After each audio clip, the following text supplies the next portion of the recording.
Sumainyo ang Panginoon. At sumaiyo rin. Ang mabuting balita ng Panginoon ayon kay San Marcos. Papuri sa iyo, Panginoon.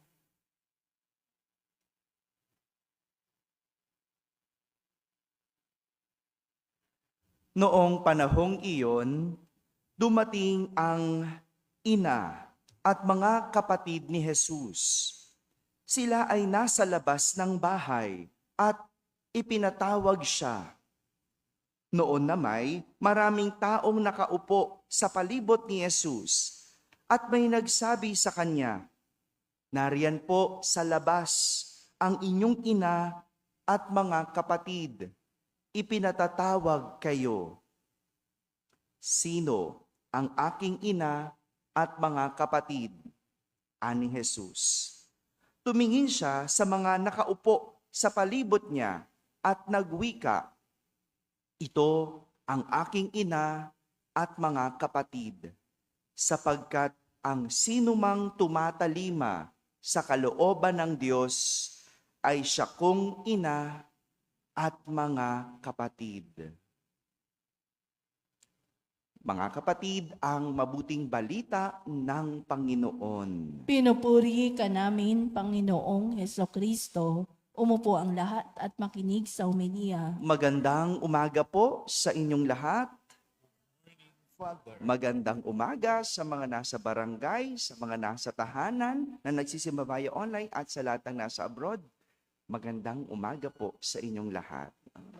Minsan, habang kumakain kami ng sama-sama bilang pamilya, ugali namin sama-sama talagang kumain. Hindi gusto ng tatay ko na hindi ka sasabay sa pagkain. At kung busog ka pa, kailangan mong maupo. Kailangan mong sumalo. Kailangan mong sumama. Kaya minsan, habang kami kumakain, buong pamilya, naalala ko parang 10 years old ako nito. Naalala ko pa, bata pa ako nito. Nagtanong ako sa aking mga kapatid. Noon kasi, pag bata kami, paano ba yon? May contribution kami dapat, no? Hindi naman naging, parang makikipagkwentuhan ka. Matagal kasi kami kumain eh. So pagka kami ay kakain, no, may mga baon-baon kaming mga topic na pag-uusapan. Sabi ko, natanong ko yung aking mga kapatid, ano ang gagawin ninyo kung may anak sa labas si Papa? Tinanong ko yun.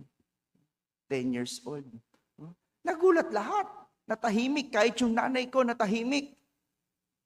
Natahimik din tatay ko, napatingin sa akin.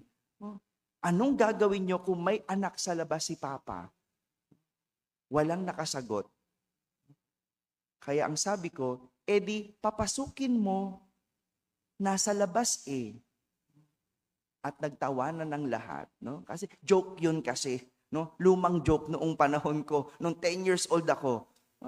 Mga kapatid, alam nyo, parang ganito ang nangyari sa ating ebanghelyo. Habang nagtuturo sa loob ng isang bahay, itong si Jesus, kasama ng maraming tao, may tumawag sa kanya at nagsabing, "Nariyan po sa labas ang inyong ina at mga kapatid. Ipinatatawag kayo." Nasa labas. Tinignan ni Jesus ang kasama niya na nasa loob ng bahay. At ang sabi, "Ito ang aking ina at mga kapatid. Sapagkat ang sinumang tumatalima sa kalooban ng Diyos ay siya kong ina at mga kapatid."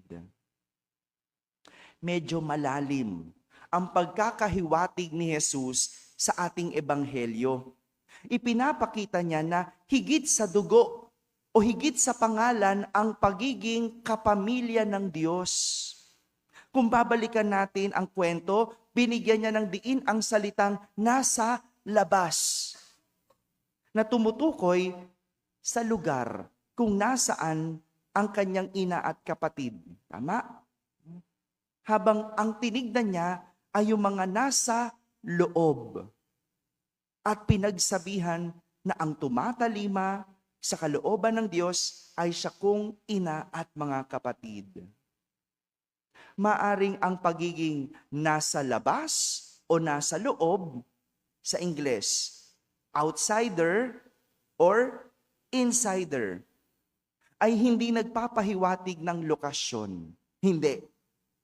Kundi nagpapahiwatig ng katayuan ng isang tao sa isang relasyon.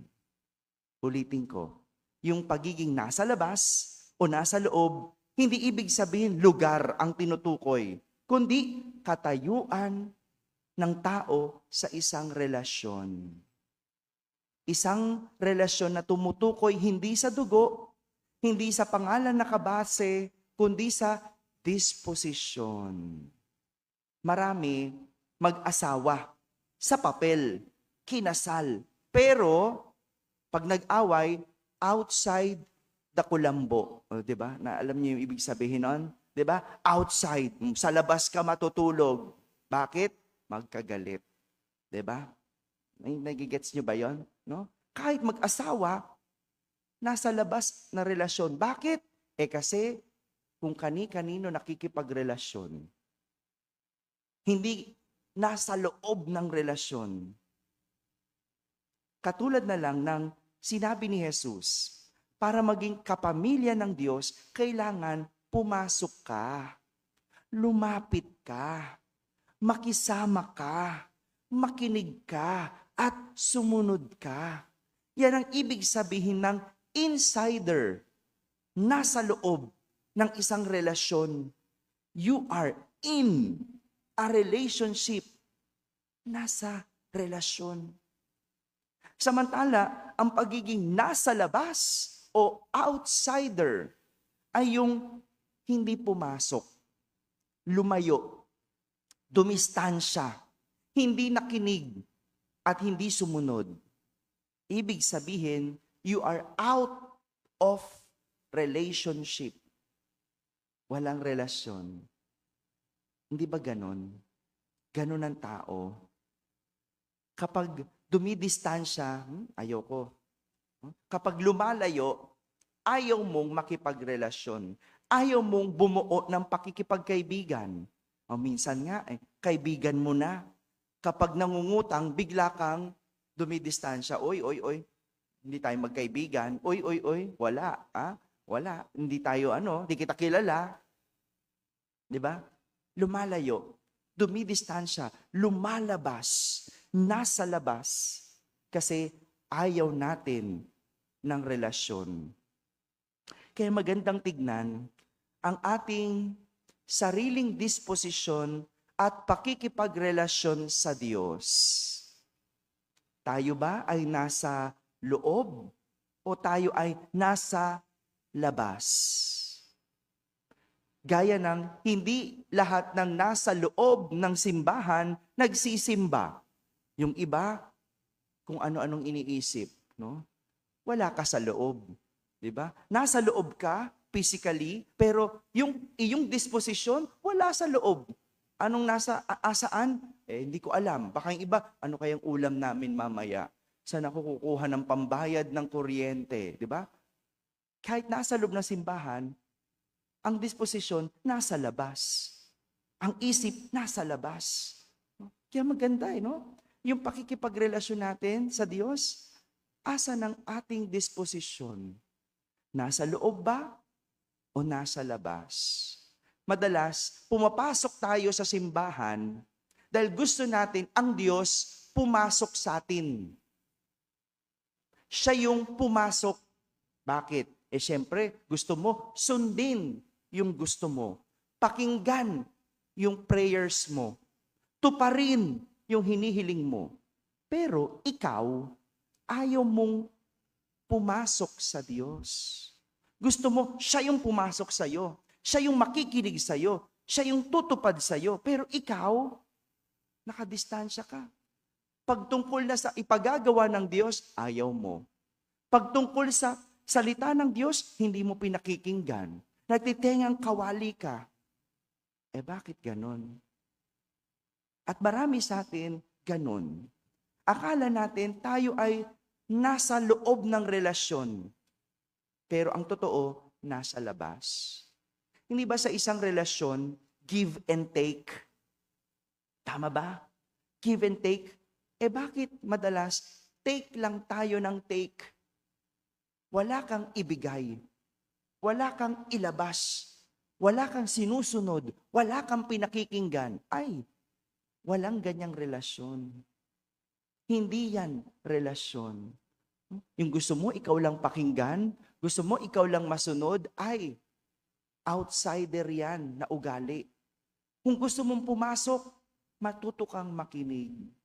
Naalala ko noon, yung mga magulang ko, pinalaki kami na dapat sumusunod, nakikinig sa magulang, di ba? Naalala ko, nasabi pa nung tatay ko, no, hanggat nandito kayo sa loob ng aking pamamahay, ako ang masusunod. Tama ba yon? Di ba? Ganon din ba kayo? Di ba? Pamamahay mo yun eh. Ibig sabihin, susunod ka. Ngayon, kung gusto mo nang sundin ang sarili mo, ay, bumukod ka. Lumabas ka na ng bahay. Ibig sabihin, magsosolo ka na. Ibig sabihin, kaya mo na. Tama? Naalala niyo yung ganon? Di ba? Ganon yon. At mga kapatid, ganito, ang tinuturo at pinapakita sa atin ng ating ebanghelyo. Itong magandang malaman, yung ating pakikipagrelasyon sa Diyos. Tayo ba ay maituturing na nasa labas, outsider, o nasa loob, insider? Dahil ang tinuturing na kapamilya ng Diyos ay yung pumapasok sa loob at nakikipagrelasyon na may pagtalima at pagsunod sa Diyos. Amen? Amen.